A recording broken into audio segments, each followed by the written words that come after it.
There's a few areas that I'm really focusing on of late, and that is, I mean, one of the areas that we've long been focusing on is controlling what you can control.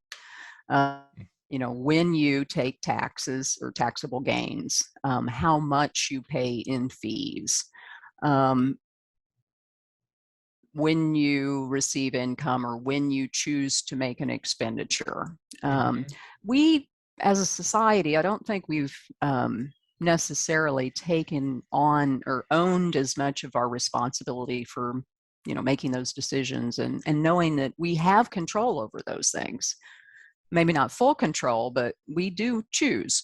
And now we're learning that there's a heck of a lot more that we can influence. Need to be a lot more aggressive, most of us, I'm generalizing, about our cash flow. And we need to be a lot more aggressive about, when I say aggressive about our cash flow, we need to really be conscious of where our money's going and where it's coming from, where it will in the future. And think of things like, is there anything I could do to create a form of income, such as the property for sale, or there's a property for sale next door, and it has a rundown house on it that I want to fix up. That's actually a true story. Okay. And then the house I'm setting in, we built right after that. And so I have a rental house next door because it happened to be sitting on the land that was surrounding our log cabin resort. And it would make sense for us to secure that. And it was a very, very good price. And now I have someone living in the house, and the rent that they pay pays the mortgage on the piece of land that I wanted to buy. And, so I basically got it for free. There you go. And, helping families or young couples in caring for a family member, or setting up an income suite in their, out of part of their house, to make it go, their housing go further. With another lady, she either needed to rent out her basement or significantly downsize her lifestyle.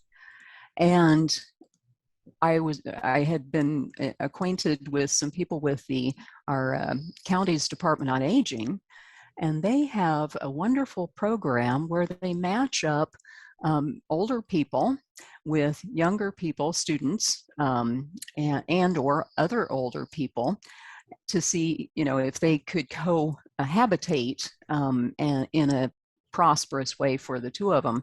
And one of my client's children introduced her to the project.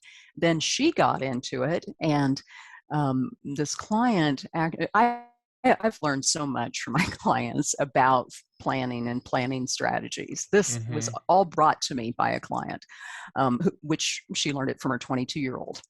The 22-year-old moved in while she was going to college. She moved in with an elderly person who needed care at night. They only needed somebody to be there to help make sure that they were okay. It really wasn't a care, a nursing type of position or anything like that.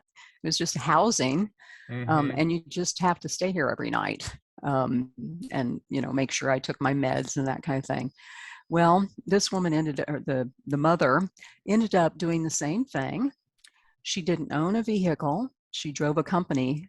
She was a repair person, worked for a large company, and she drove a company vehicle, lived in an elderly man's home that she cared for 12 years at the time of this story. And by the time she was in her mid-40s, she had nearly $500,000 in her 401k plan, and she never made over $45,000 a year. Wow. Because she found in her community that would enable her to have more life with less money, and she loved her activities and the freedoms that those kinds of things bring.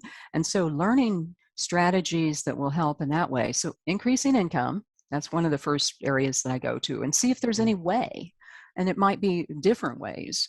But right now, with such a housing shortage or a lower income, lower priced rental properties or for sale properties, having an additional dwelling unit or something like that on your in your yard or on your property, potentially even investing in some of these projects. Right. Hey, Stan the Annuity Man here. Did you like that little taste of my podcast, Fun with Annuities? Hey, if you want to see the full version, click the link and watch the whole darn thing. Remember, Fun with Annuities.